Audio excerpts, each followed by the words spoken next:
salvar, assumiu pecados que não cometeu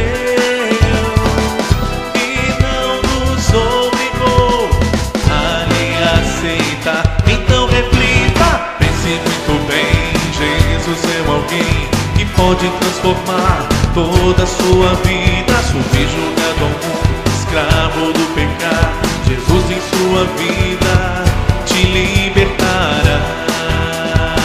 Então reflita, pense muito bem, Jesus é alguém que pode transformar toda a sua vida, subjugado ao mundo, escravo do pecado. Jesus em sua vida te libertará.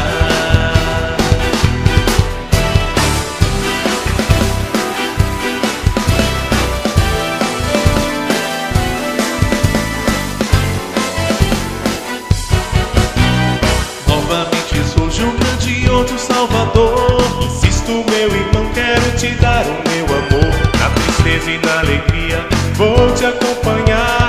Abra a porta, por favor, quero entrar.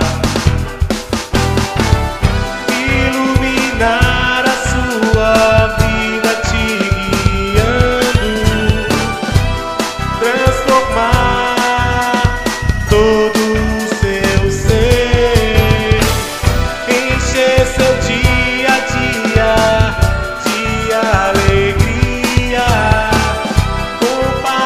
compartilhar todo o seu viver. Então reflita, pense muito bem, Jesus é alguém que pode transformar toda a sua vida, subjugado ao mundo, escravo do pecado. Jesus em sua vida te libertará.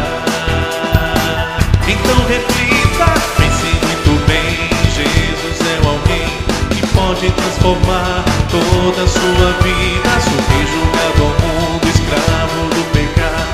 Jesus em sua vida